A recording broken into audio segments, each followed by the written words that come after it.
하나님의 말씀 이사야서 40장 1절부터 11절 말씀입니다. 너희의 하나님이 이르시되 너희는 위로하라. 내 백성을 위로하라. 너희는 예루살렘의 마음에 닿도록 말하며 그것에게 외치라. 그 노역의 때가 끝났고 그 죄악이 사함을 받았느니라. 그의 모든 죄로 말미암아 여호와의 손에서 벌을 패나 받았느니라 할지니라 하시니라. 외치는 자의 소리여 이르되 너희는 광야에서 여호와의 길을 예비하라. 사막에서 우리 하나님의 대로를 평탄하게 하라. 골짜기마다 도두어지며 산마다 언덕마다 낮아지며 고르지 아니한 곳이 평탄하게 되며 험한 곳이 평지가 될 것이요 여호와의 영광이 나타나고 모든 육체가 그것을 함께 보리라. 이는 여호와의 입이 말씀하셨느니라. 말하는 자의 소리여 이르되 외치라. 대답하되 내가 무엇이라 외치리이까 하니 이르되 모든 육체는 풀이요 그의 모든 아름다움은 들의 꽃과 같으니 풀은 마르고 꽃이 시들면 여호와의 기운이 그 이에 불미라. 이 백성은 실로 풀이로다. 풀은 마르고 꽃은 시드나 우리 하나님의 말씀은 영원히 서리라 하라. 아름다운 소식을 시온에 전하는 자여 너는 높은 산에 오르라. 아름다운 소식을 예루살렘에 전하는 자여 너는 힘써 소리를 높이라. 두려워하지 말고 소리를 높여 유다의 성읍들에게 이르기를 너희의 하나님을 보라 하라. 보라, 주 여호와께서 장차 강한 자로 임하실 것이요 친히 그의 팔로 다스리실 것이라. 보라, 상급이 그에게 있고 보응이 그의 앞에 있으며 그는 목자같이 양떼를 먹이시며 어린 양을 그 팔로 모아 품에 안으시며 젖먹이는 암컷들을 온순히 인도하시리로다. 아멘. 이 이사야서는 총 66권으로 되어 있습니다. 근데 이 66권으로 되어 있는 이사야서를 크게 이제 두 부분으로 나눠서 볼 수가 있습니다. 1장에서부터 39장까지는 주로 심판에 대한 이런 메시지들이 등장을 합니다. 그리고 이제 오늘부터 보게 될 이 40장부터 66장까지는 주로 구원과 회복의 메시지들이 주어지고 있는 것을 볼 수가 있습니다. 그래서 오늘 1절에서도 너희의 하나님이 이르시되 너희는 위로하라. 내 백성을 위로하라 라고 말씀하고 있습니다. 지금 이스라엘은 하나님께 범죄함으로 말미암아 심판을 받은 상태입니다. 곧 바벨론의 침략으로 인해서 온 나라가 망하게 되었고 많은 백성들이 이 먼 이방 땅에서 포로 생활을 하고 있는 그런 상태입니다. 그런데 이제 바벨론의 이런 포로 생활이 끝나고 하나님의 구원의 때, 이 회복의 때가 임하게 되었다라는 것입니다. 그래서 먼저 오랜 기간 절망과 고통 가운데 살았던 이스라엘 백성들을 향해서 오늘 위로의 말씀을 던져주고 있는 것입니다. 하나님은 이 자기 백성인 이스라엘의 죄악으로 말미암아 그들을 징계하셨지만 하나님의 본심은 이 그들의 멸망이 아닙니다. 그들이 이 생명을 얻기를 원합니다. 그렇게 이스라엘의 죄악에도 불구하고 그들을 완전히 버리지 아니하시고 다시 용서의 은혜, 이 회복의 은혜를 베풀어 주고 있는 것입니다. 마치 이 잘못을 한 자기 자녀를 부모가 징계한 후에 이 서러워서 울고 있는 아이를 달래주는 것과 비슷한 것 같습니다. 저희 둘째가 여자아이여서 그런지 몰라도 이제 좀 잘 삐지게 됩니다. 조그마한 일에도 금방 눈물을 보이고 말도 잘 안 하고 막 그렇습니다. 그러면 그 우는 아이를 이 품에 안고 달래주게 되죠. 제가 아이를 달래주는 그 이유는 단 하나입니다. 바로 그 아이가 저의 사랑하는 딸이기 때문에 그렇습니다. 이처럼 하나님의 위로 또한 일방적인 위로입니다. 우리가 잘나서 우리가 뭔가 뛰어나서 우리를 위로해 주시는 것이 아니죠.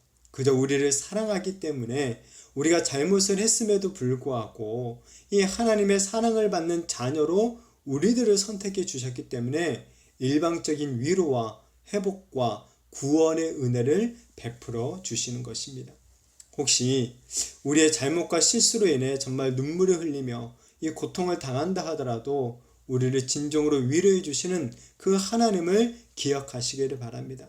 정말 위로하시는 그 하나님으로 말미암아 다시 일어날 용기와 이 회복을 또한 누리게 되어지기를 바랍니다. 이어서 이사야 선자는 이 하나님의 임재를 준비하라 라고 합니다.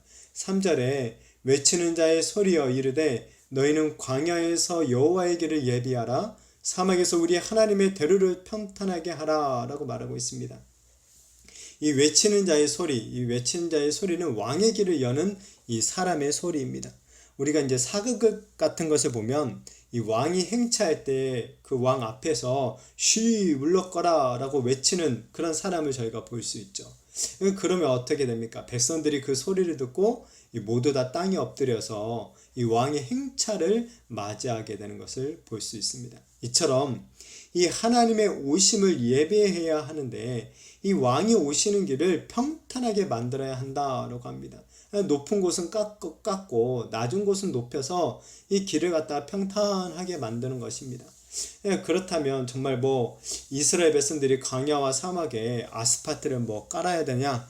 그런 것은 아니겠죠. 왜냐하면 하나님은 눈에 보이시는 분이 아니기 때문에 그렇습니다. 우리 하나님은 영이십니다. 그렇기 때문에 하나님은 이 우리 마음 가운데 임재하시는 것이죠. 그렇게 우리의 마음을 지금 평탄하게 준비하라는 것입니다. 곧 교만해진 우리의 마음을 낮추고 세상에서 이리저리 치이며 골짜기처럼 깊게 파인 우리들의 절망을 메꿔야 한다는 것입니다. 죄악으로 말미암아 험악해진 이 우리의 마음과 삶을 회개해야 하는 것입니다. 무엇보다도 이 믿음의 준비를 해야 됨을 말해주고 있습니다. 믿음으로 하나님을 맞을 준비를 해야 된다는 것입니다. 그러나 이 일은 쉬운 일이 아니죠. 지금 이스라엘 백성들은 어려운 상황 가운데 있습니다. 아직 포로에서 풀려난 그런 상태가 아닙니다. 어쩌면 이스라엘 백성들에게 있어서 지금 가장 힘들고 이 어려운 시기였을 수도 있습니다. 이러한 때에 이 믿음의 결단을 하라는 것이죠. 우리도 이 비슷한 것 같습니다. 때로 주님은 우리가 가장 힘들고 이 어려운 시기에 우리들에게 믿음의 결단을 요구하십니다. 힘들지만 이 믿음을 가질 때 하나님의 영광이 우리들 가운데 임하게 되는 것입니다. 이 믿음이 없이는 하나님을 결코 만날 수가 없는 것입니다. 그래서 5절에 여호와의 영광이 나타나고 모든 육체가 그것을 함께 보리라 이는 여호와의 입이 말씀하셨느니라 라고 말하고 있습니다. 이 말씀은 이제 궁극적으로 예수님을 통해 성취가 되었죠. 하나님의 영광의 실체이신 우리 예수님께서 이 땅에 인간의 몸을 입고 내려오신 것입니다. 그리고 이 예수님의 오심을 세례 요한이 광야에서 외치며 준비했던 것을 우리는 볼 수 있습니다. 이 예수님을 통해 감히 우리가 하나님의 영광을 보게 되었습니다. 그리고 은혜의 보좌 앞으로 담대하게 자유롭게 나갈 수 있는 은혜를 얻게 되었습니다. 오직 예수님을 믿는 믿음만 있다면 이렇게 우리의 삶 가운데 우리는 하나님의 영광을 볼 수 있는 것입니다. 이어서 이 이사야 선지자에게 하나님 외치라고 또한 명령하십니다. 이 선지자가 무엇을 외쳐야 되냐라고 묻습니다.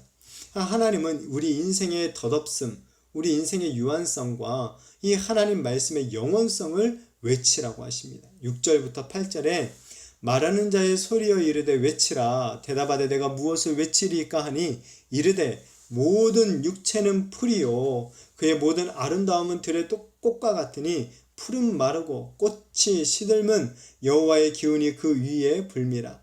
이 백성은 실로 풀이로다. 풀은 마르고 꽃은 시드나 우리 하나님의 말씀은 영원히 서리라 하라 라고 말하고 있습니다. 이 하나님 앞에서 우리 인생이 마치 풀과 같다라고 합니다. 이 지금 여름이죠. 여름이라 그런지 여기저기 이 풀들이 정말 많이 자라는 것을 볼 수가 있습니다. 그러나 그 풀의 생명력이 지속되는 것은 아닙니다. 곧 가을이 되고 이 겨울이 되면 그 무성하게 자랐던 모든 풀들은 다 한순간에 사라지게 됩니다. 이처럼 우리 인생 또한 영원하지 않다라는 것이죠. 이 땅에서의 생명에는 한계가 있다라는 것입니다. 뿐만 아니라 우리 육신의 아름다움도 마찬가지이죠. 이 탱탱했던 피부도 이제 나이가 들면 다 쭈글쭈글해집니다. 이 온몸에 붙어 있었던 근육들도 나이가 들면 다 사라지고 힘도 없어지게 되죠. 이 뻣뻣하게 폈던 허리는 휘어지게 됩니다. 멀리 바라보았던 눈도 이제는 안경을 쓰지 않으면 바로 앞에 글씨도 보기 힘들 정도가 되어집니다. 또한 우리 인간이 만들어낸 문명들은 어떠합니까? 그것도 시간이 지나면 다 사라지게 되어 있습니다. 지금 이스라엘을 멸망시킨 바벨론도 이 한순간에 망하게 되었었습니다. 그 강대했던 로마 제국도 결국 역사 속에서 사라지고 말았습니다. 이 부와 명예와 권력도 언젠가는 모두 다 사라지게 되어 있다라는 것이죠. 그러나 우리 하나님의 말씀은 영원하다라고 말씀하고 있습니다. 우리가 붙잡아야 할 것은 이 풀과 꽃처럼 시들고 사라져버릴 인생들이 아니라 바로 하나님의 말씀, 변하지 않는 이 영원한 하나님의 말씀이라는 것이죠. 눈에 보이는 세상을 보면서 이 하나님의 말씀을 믿지 못하겠다 할 것이 아니라 이 하나님의 말씀의 영원성을 생각하면서 그 말씀을 믿어야 한다는 것입니다. 세상 모든 것들은 다 사라지고 변해도 우리 하나님의 말씀은 변하지 않고 영원한 것입니다. 이 영원한 하나님의 말씀을 믿고 붙잡고 살아가는 인생 또한 영원한 생명을 얻게 되는 줄로 믿습니다. 이 놀라운 구원과 회복의 말씀, 영원한 하나님의 말씀을 받은 우리들은 이 또한 세상에 이 복된 소식을 전할 사명을 받았습니다. 9절에 아름다운 소식을 시온에 전하는 자여 너는 높은 산에 오르라. 아름다운 소식을 예루살렘에 전하는 자여 너는 힘써 소리를 높이라. 두려워하지 말고 소리를 높여 유다의 성읍들에게 이르기를 너희의 하나님을 보라 하라 라고 말하고 있습니다. 이 하나님의 구원의 소식은 이스라엘 백성들에게만 한정된 것은 아니죠. 하나님의 구원의 소식은 온 세상을 위한 복된 아름다운 소식이 됩니다. 때문에 하나님의 백성들은 이제 그 구원의 소식을 온 세상에 전해야 하는 이 책임과 임무가 있는 것입니다. 바로 우리 그리스도인들이 이 세상을 향해 하나님의 구원의 소식, 우리의 구원자 되신 예수 그리스도의 복음을 힘써 전해야 한다라는 것입니다. 복음은 세상이 듣기 좋아하는 소식은 아닙니다. 그러나 세상이 좋아하든 싫어하든 우리는 이 복음을 전해야만 합니다.